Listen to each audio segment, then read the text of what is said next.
What's up, scrubs? It's your burn bro Oni-chan here, back with finally updated chain burn. You guys have been asking for it since like pretty much the last video came out, and it's super flattering. We love you guys. We got Lucy here, cameraman again. Hey. I don't think we got much else news besides we are working on some other stuff. I have some other things besides just burn, but don't worry, I've got plenty of burn coming out. Okay. Yeah, let's get right into it. It's updated chain burn, guys. Yeah. 2 Michion. You played 2 Michion. I wish he was out at that one regional. This card's stupid good. It just has to be involved in battle. Half your opponent's life points. I don't know how you don't play that in chain burn because that's half your work done. 2 Backjack. It's a great card. It just has to be sent to graveyard. Synergizes really well with Card of Demise. And a lot of times, if your opponent's trying to negate something in your graveyard, you can activate his effect. He gets banished as cost, so now his effect is activating in grave, or I'm sorry, in the banished. And then 2 new monsters. We've got a Morphine Jar, and we've got Lilith. I have to say, I personally love Lilith. I started playing her. She's really great. She sets from deck. You just need 3 normal traps, which this deck has so many. Morphine Jar is a great card in theory, but just for some reason, I have not pulled it off yet. It just, my opponents find a different way around it, and it's only Morphine Jar. It's a great card, though, still. It's just a 42 card deck. If you really want to lower some cards, you honestly could take out Morphine Jar, and the deck will work just fine. Yeah, most monsters I've ever had in chain burn. 6. Mm-hmm. And then, I've got two desires. Don't play 3. This deck can play 3 because you have no combo pieces that you need to keep. But if you draw into this late game, you are going to lose. I said that last one. 2 Pot of Duality. I just need to take some cards out because the new monsters were great. And Pot of Duality, you just don't need 3. It's just kind of to help you. And then 3 Card of Demise, obviously. And then you guys know me. Triple Ojama Trio. And yes, I hear so many people every single time I tell them I play 3. They're like, you just link it away. Your opponent just links it away. It's like, yeah. But let's see what this card synergizes with. Just Desserts. Secret Blast. Secret Barrel. And Balance of Judgment. That's 3 cards. Or that's 3 sets of cards.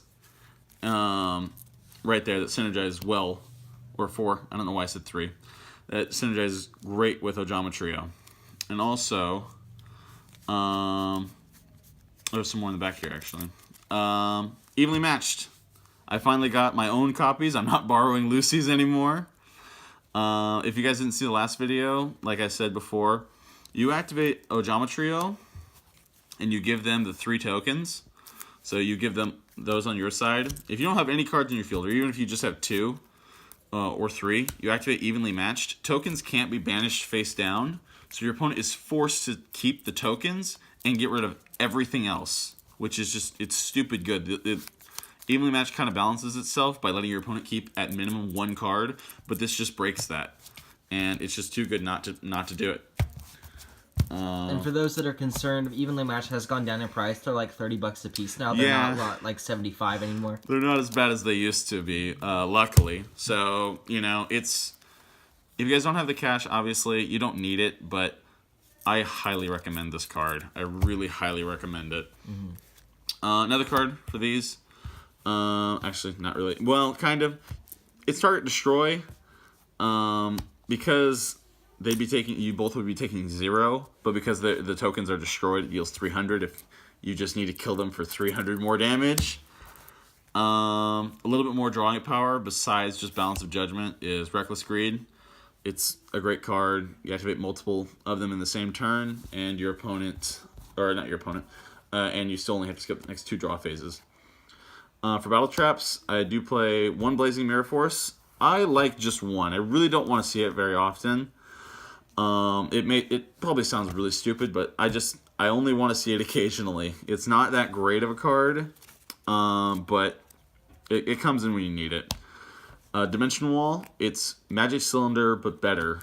There's nothing in my deck that I really care if it lives. Because Magic Cylinder targets the monster and negates the attack and sends the damage back to them. This only flips the damage that you would have taken. It has nothing to do with the monster, and it just has to do with battle damage.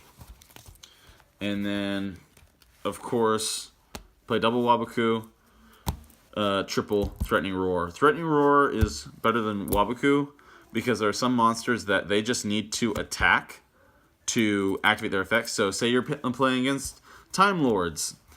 This card is not going to be that helpful against Time Lords because they just have to attack. You know, like Michion, he just needs to attack you. He doesn't have to deal any damage, and then just halves your life points. So that's the main deck, 42 cards. I was trying to cut it down to 41, but I couldn't find a card that I really wanted to take out. What about the Wakings? Those were in the last one. The Wakings are actually over here in the side deck. Okay. But I'll start from the beginning over here. Obviously, the cherries. The entire extra deck is pretty much just cherries targets.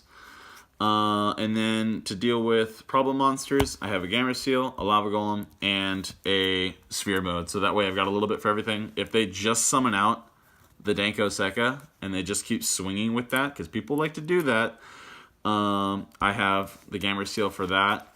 Also for that, I have 3 Eater of Millions. You have your cherries targets. You know what your opponent's playing by the time you get these out. You banish everything you don't need from there, and then you can deal with Danko Sekka with Eater of Millions. Also, the other monster, Electromagnetic Turtle. I see a lot of people main decking this. I just don't like it main decked. I think it's better in the side deck, mainly because by this point your opponent has sided in their red reboots, and that's mainly what this is here to counter, is the red reboot. And along with countering red reboot, you have red reboot.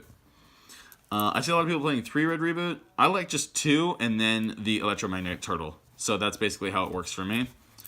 It's always worked out. I see it when I need to see it because this card is only useful if your opponent's activating red reboot. And then top it off, you have the Waking the Dragons. Not too much stuff is really popping anymore, like on the field, or at least game 1. I just people weren't popping my stuff against Thunder Dragons. Yes, they will, but I don't want to have my main deck set up for one deck, really. Mm-hmm. So that's why this is here. The game 2, they're siding in all their popping cards, and this card is great just to punish them, and it makes them think twice about it. Although if your locals has a lot of people playing Thunder Dragons or cards that pop, main deck this. It's a great card, and it definitely makes them think twice about popping your stuff. A lot of times I'll just lie to people, tell them that I main deck Waking the Dragon, so that way they just don't know. You're a Chamberlain player. You play everything face down. You're allowed to lie. Speaking of Waking the Dragon, the targets, Raid Raptor Ultimate Falcon, and Howitzer. I really didn't find any other cards really that useful. There's the Exterio, there was the Last Warrior, but I used Exterio maybe one time and it didn't work. It's just, they're not that great. They're fine, but they have a hard enough time getting over this, and you have enough battle negation to get for the Howitzer to stay alive and just keep burning for 1,000, and it's unaffected by card effects. So that's what's really great about it. Is it monster cards or is it? It's just unaffected by card effects. So the only 2 cards you play in here are the cards that are unaffected by card effects. Okay. So you activate Waboku, Threatening Roar, or anything like that. These are pretty much gonna live. And if they kaiju it, then you just use the Waboku, the Waboku and the Threatening Roar to protect your kaiju. Mm-hmm. You know, it's like, I had somebody one time. I had the Raid Raptor out, and I was like, "What? Can you not get a kaiju?" And he's like, "Yeah, I can get a kaiju. I just have no way to get over the kaiju." And then everything else is going to be cherries targets.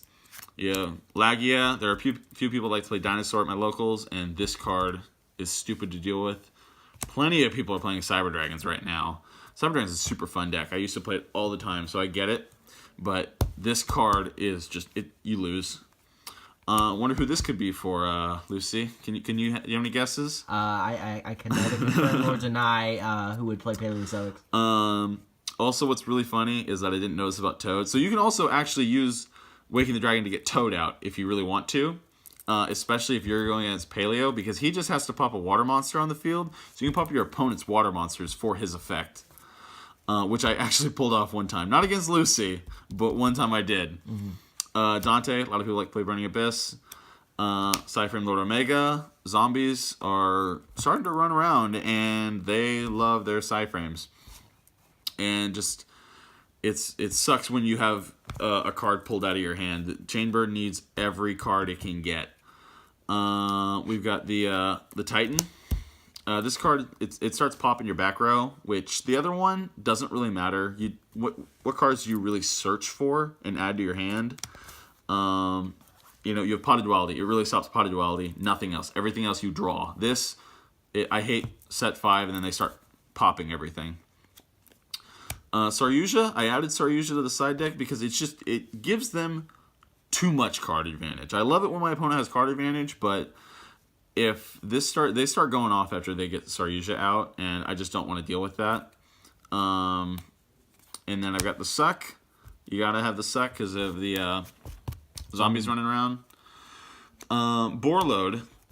You can change them out for a Boar Sword, but I really don't like Boarload because it's what gets over my Michion, and I don't want them taking my Michion and halving my life points. And then you have the Rip-Roaring Roaster. This card, it's pretty annoying because it pops everything in your back row. In game 2, you're going to have your Waking the Dragons, and you're going to have your cherries to hit this too, and your opponent's just not going to be able to stop you. Hextia, Altergeist, Sky Strikers, and then there are Pendulum Magicians at my locals, so that's why I have this here. But like always, this is honestly has more variance than your side deck really needs to be. It's whatever your locals has. But yeah, that's Chainburn. It's the updated deck. All right. I'm really proud of it. I love it. Hope you guys have a good one. Yeah, so this is, for the record, we don't know when the next update will be because Burn Bro's pretty content with this deck profile. I have some other fun builds that I'm going to start for. Yeah. But this is my more competitive build that I've got going on. One last thing that I wanted to say. Yeah, with Farfa. Let's go. With Farfa, this channel now, at least when it has me on here, has an official beef with Farfa. Because I saw your video, Farfa, that you posted on Simo's channel.